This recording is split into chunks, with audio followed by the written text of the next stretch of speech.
Oil gas and consumable fuel সেক্টরের একটা অন্যতম কোম্পানি, যার নাম হচ্ছে Indian oil corporation limited. Indian oil corporation লিমিটেডের হচ্ছে আমরা ফান্ডামেন্টালসটাকে নিয়ে অ্যানালিসিস করব, দেখব যে কোম্পানিটা ফান্ডামেন্টালি কতটা সাউন্ড রয়েছে। তো কোম্পানিটা এখন ট্রেড করছে 157 টাকায়, এখন ট্রেড করছে। আমরা যদি চলে যাই কোম্পানিটার মার্কেট ক্যাপিটালাইজ কত রয়েছে, অ্যাপ্রক্স বলতে পারেন 2,21,000 কোটি টাকার মার্কেট ক্যাপিটালাইজ। অর্থাৎ এই কোম্পানিটাকে আমরা ব্লু চিপ লার্জ ক্যাপ টাইপের কোম্পানি হিসাবে কনসিডার করতেই পারি। এবং কোম্পানিটার আমরা যদি ROCE দেখি, রিটার্ন অন ক্যাপিটাল এমপ্লয়েড আছে 7.36%, আর ROE আছে, রিটার্ন অন ইকুইটি আছে 6.51%। তাহলে এইটুখানি বলতে পারি কোম্পানির পারফরমেন্সের উপরে কিন্তু ডিপেন্ড করে ROCE আর ROE, এইটুখানি মাথায় রাখবেন। তো সেই অর্থে কিন্তু ROCE আর ROE হচ্ছে, সেই অর্থে আমরা ডিসেন্ট পেলাম না। যদি কোম্পানি আগামী দিনে যদি আরও ভালো পারফরমেন্স করে, আরও গ্রোথ দেখাতে শুরু করে, তাহলে ROCE আর ROE হচ্ছে আরও ইমপ্রুভ করবে। এইবারে আমরা চলে যাচ্ছি কোম্পানিটার হচ্ছে ব্যালেন্স শিট পার্টে। তো আমরা চলে আসলাম ব্যালেন্স শিট পার্টে। আমরা ডিরেক্টলি চলে যাব কোম্পানিটার হচ্ছে রিজার্ভ অ্যান্ড সারপ্লাসে। তো চলে আসলাম রিজার্ভ অ্যান্ড সারপ্লাসে। পাচ্ছি কত, 86,217। তারপরে সেটা গ্রো করে 1,02,657, তারপরে গ্রো করে 1,24,354, তারপরে গ্রো করে 1,25,949, তারপরে গ্রো করে 1,69,645, তারপরে আবার গ্রো করে 1,72,716, তারপরে আবার গ্রো করে 1,83,317। তাহলে দেখতে পাচ্ছি রিজার্ভ অ্যান্ড সারপ্লাসের মধ্যে আমরা কী পাচ্ছি, কনসিস্টেন্সি পাচ্ছি, প্লাস কিন্তু গ্রোথ পাচ্ছি। এটা কোম্পানির ক্ষেত্রে একটা পজিটিভ সাইন।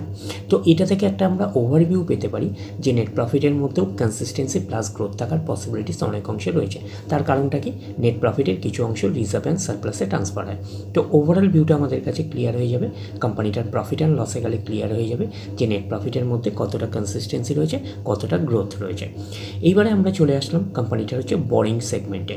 তো বোরিং পার্টের হচ্ছে আমরা ডিরেক্টলি চলে যাচ্ছি কোন পার্টে, লং টার্ম বোরিংয়ে চলে আসলাম। লং টার্ম বোরিং কী পাচ্ছি, লং টার্ম বোরিং 56,071, তারপরে সেটা কমে হচ্ছে 54,685, তারপরে আবার বেড়ে 85,945, তারপরে আবার সেটা বেড়ে 63,313, তারপরে আবার কমে হচ্ছে 46,793, তারপরে আবার বেড়ে 51,756, তারপরে সেটা আবার বেড়ে 54,493। তো দেখতে পাচ্ছি লং টার্ম বোরিং মোটামুটি অনেকটাই রয়েছে।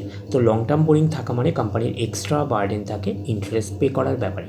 যদি কোম্পানি লং টার্ম বোরিংকে যদি সঠিকভাবে ইউটিলাইজ করে যদি নেট প্রফিটের মার্জিনটা বাড়াতে পারে, তাহলে লং টার্ম বোরিং ঠিকঠাক আছে, আমরা একটুখানি কনসিডার করতেই পারি। তো প্রফিট অ্যান্ড লসে গেলে আমাদের কাছে ক্লিয়ার হয়ে যাবে কোম্পানি লং টার্ম বোরিংকে সঠিকভাবে ইউটিলাইজ করছে কিনা। এইবারে আমরা চলে আসছি কোম্পানিটার হচ্ছে শর্ট টার্ম বোরিংয়ে। তো শর্ট টার্ম বোরিং চলে আসলাম 69,897, তারপরে সেটা কত আছে, 54,241, 67,606, 76,802, 76,661, 90,804, 82,432। তো শর্ট টার্ম বোরিং আমরা ন্যাচারাল ব্যাপার জানি যে ফ্ল্যাকচুয়েটিং ম্যানারে থাকে, প্রতি বছর আপস অ্যান্ড ডাউনস করে। তো শর্ট টার্ম বোরিংয়ের থেকে আমরা যেটা বেশি গুরুত্ব দিই সেটা লং টার্ম বোরিংকে। লং টার্ম বোরিং রয়েছে 54,493 কোটির রেঞ্জে, আমরা এইটুখানি বলতেই পারি। এইবারে আমরা চলে যাব কোম্পানিটার হচ্ছে ক্যাশ অ্যান্ড ক্যাশ ইকুইভ্যালেন্টে, দেখবো যে ক্যাশ অ্যান্ড ক্যাশ ইকুইভ্যালেন্টের অবস্থান কীরকম রয়েছে। তো আমরা চলে আসলাম কোম্পানিটার হচ্ছে ক্যাশ অ্যান্ড ক্যাশ ইকুইভ্যালেন্টে। তো পাচ্ছি কি 2,296, তারপরে হচ্ছে 2,475, তারপরে 1,820, 2,097, 3,157, তারপরে হচ্ছে 3,305, তারপরে হচ্ছে 1,919 পাচ্ছি ক্যাশ অ্যান্ড ক্যাশ ইকুইভ্যালেন্ট। তো ক্যাশ অ্যান্ড ক্যাশ ইকুইভ্যালেন্ট মোটামুটি ঠিকঠাকই আছে লার্জ ক্যাপ টাইপের কোম্পানি হিসাবে, এইটুখানি বলতে পারি। তো কোম্পানিটার এইটুখানি বলতে পারি যে লং টার্ম বোরিং আর শর্ট টার্ম বোরিং কিন্তু অনেকটাই রয়েছে, আমরা এইটুখানি বলতে পারি।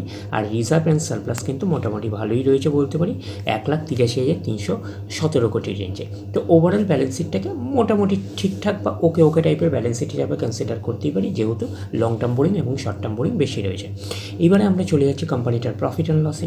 তো চলে আসলাম কোম্পানিটার হচ্ছে প্রফিট অ্যান্ড লসে। আমরা ডিরেক্টলি চলে যাব কোম্পানিটার হচ্ছে নেট প্রফিটে, দেখবো যে নেট প্রফিটের অবস্থান কীরকম রয়েছে। তো চলে আসলাম নেট প্রফিটে, ছিল কত, 17,200 74 কোটি। তারপরে সেটা কিন্তু একদম লসে চলে গেল, লসে কত হলো 1876 কোটি। তারপরে কিন্তু সেটা আবার গ্রো করে হচ্ছে 21,762 কোটি। তারপরে সেটা আবার গ্রো করে 25,727 কোটি। তারপরে কিন্তু একটা ডাউন পারফরমেন্স করে 11,704 কোটি। তারপরে আবার গ্রো করে 43,161 কোটি। তারপরে কিন্তু আবার একটা ডাউন পারফরমেন্স করে 13,789 কোটি। তারপরে কিন্তু সেটা আবার গ্রো করে 36,869 কোটি। তো এইটুখানি দেখতে পাচ্ছি যে নেট প্রফিটের মধ্যে সেভাবে কিন্তু আমরা কনসিস্টেন্সি পাইনি, মাঝে মধ্যে গ্রোথ দেখাতে শুরু করেছে। তো আমরা রিজার্ভ অ্যান্ড সারপ্লাস থেকে একটা আমরা ওভারভিউ পেয়েছিলাম যে নেট প্রফিটের মধ্যে কনসিস্টেন্সি প্লাস গ্রোথ থাকার পসিবিলিটিস থাকবে, বাট নেট প্রফিটের মধ্যে আমরা কনসিস্টেন্সি পাইনি, বাট কিছু কিছু জায়গায় আমরা গ্রোথ পেয়েছি বলতে পারি। তো লং টার্ম বোরিংকে সঠিকভাবে ইউটিলাইজ করছে বলে কিন্তু এটুখানি বলতে পারি যে নেট প্রফিটের মার্জিনটা রেখেছে কোম্পানি, আমরা এটুখানি বলতে পারি। তো ওভারঅল কিন্তু প্রফিট অ্যান্ড লসটাকে আমরা ঠিকঠাকভাবে পেলাম না। তো এক কোম্পানি একটা স্ট্রাগলিং ফেজের মধ্যে দিয়ে রয়েছে, কনসিস্টেন্সি আমরা কিন্তু পাইনি নেট প্রফিটের মধ্যে, আমরা বলতে পারি। এইবারে আমরা চলে যাচ্ছি কোম্পানিটার হচ্ছে শেয়ার হোল্ডিং প্যাটার্নে, দেখবো কার কী অবস্থান রয়েছে।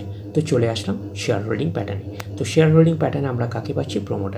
প্রোমোটার মিন্সকে কোম্পানির ওনার কত পার্সেন্ট স্টেক হোল্ড করে রয়েছে? 51.50%। এফআইএস ফরেন ইনস্টিটিউশনাল ইনভেস্টার রয়েছে 8.57%।